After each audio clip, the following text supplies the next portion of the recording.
What if we're all swallowing the Kool-Aid? I mean the atheists. What if all this free thinking and skepticism and critical thinking and rational thought stuff, what if we've been duped into swallowing the Kool-Aid?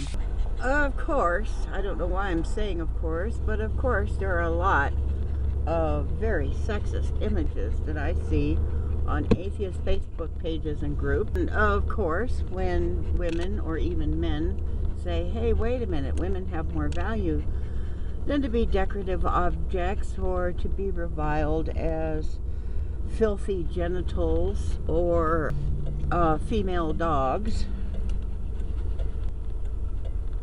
When we speak up about that,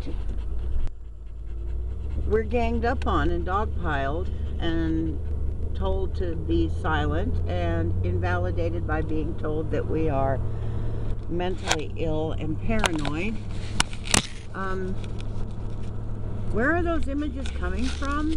Who is creating those images? Does anybody think about that? I know there's a big popular thing on 4chan about memes, so-called memes. Also think about who invented the term meme. That was Richard Dawkins. I'm not laying this on Richard Dawkins. I'm saying that people have fanboys and they corrupt what people say to their own ends and to massage their own egos.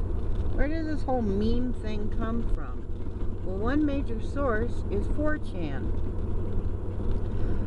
There are people on 4chan who pride themselves in behaving unethically and posting images that are absolutely socially aberrant, such as child pornography, mutilation of animals, racist content, homophobic content. They even call themselves fags. Where there would seem that it would seem that 14-year-old boys with no training in courtesy, ethics, racism, sexism, social history of any kind, of real people, not just the guys in the white powdered wigs, it would seem that those people, those adolescent boys, are controlling the agenda. But what if that's not true? What if they started doing that? 4chan is anonymous. You don't know where people are from. People use proxy servers and stuff, so you can't figure out where they're from. Anybody can be on 4chan.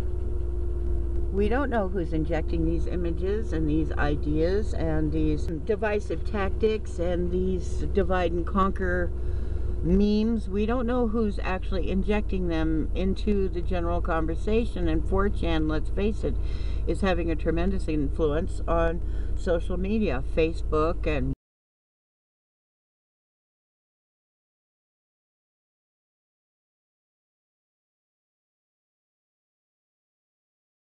Reddit and Twitter and YouTube. We don't know who's injecting these ideas into the conversation. Now, why in the world would anybody intentionally inject sexist, racist, homophobic, ableist, classist memes into 4chan, which is supposed to be a bastion of anonymity, free speech, so on and so forth? Okay, who uses 4chan? Privileged males, predominantly, often white, able-bodied, cisgendered, middle class, with a chance of becoming educated, unlike a lot of us.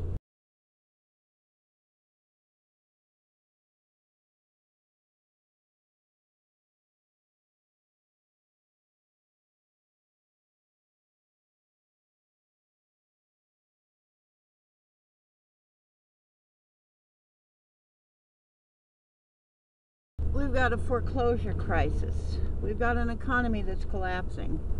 The chance of a kid with a bachelor's degree or even a master's getting a real job is low, and when they do, they have no job security because their job can be outsourced. Companies are being bought and sold off in predatory ways. So there is no security for these privileged boys, and they know it. So how do you placate them? You blame everybody that's not them. Poor people are draining the economy with welfare. Not the corporations who are getting corporate welfare, but the so-called welfare queens. You know, the stereotype of a woman with 10 kids who keeps having kids so that she can get more benefits, which I've never met a person like that. And there's no statistics that prove that's true.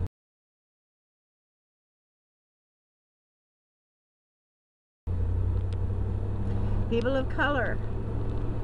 Now, during World War II, people of color and women were encouraged to go to work. Why? Because the white men were fighting the wars.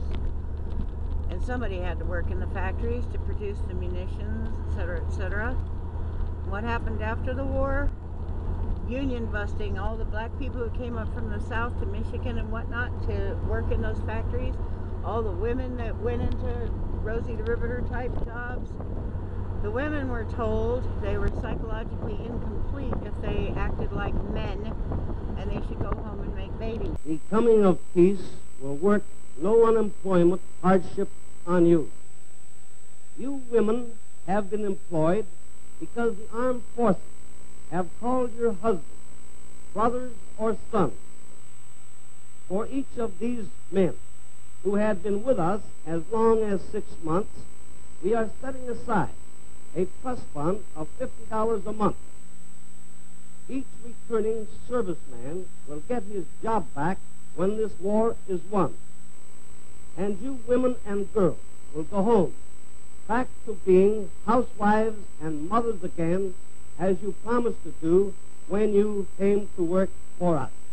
If all industries would adopt this simple policy of taking care of their own employees, there would be no serious post-war problem of unemployed. Does this sound familiar? And the black folks were thrown out of unions, and all the jobs went to the GIs returning home. We don't have enough work in this country, and we're not going to have, because the corporations are no longer investing in this country. They're investing overseas, where they don't have to follow environmental or human rights laws or labor laws or anything like that. There are not going to be enough jobs. So we are the problem. Make us the problem. It's a smoke screen. It's a curtain over the man behind it.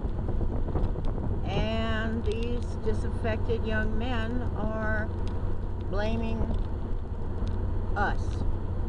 It's a very effective tool.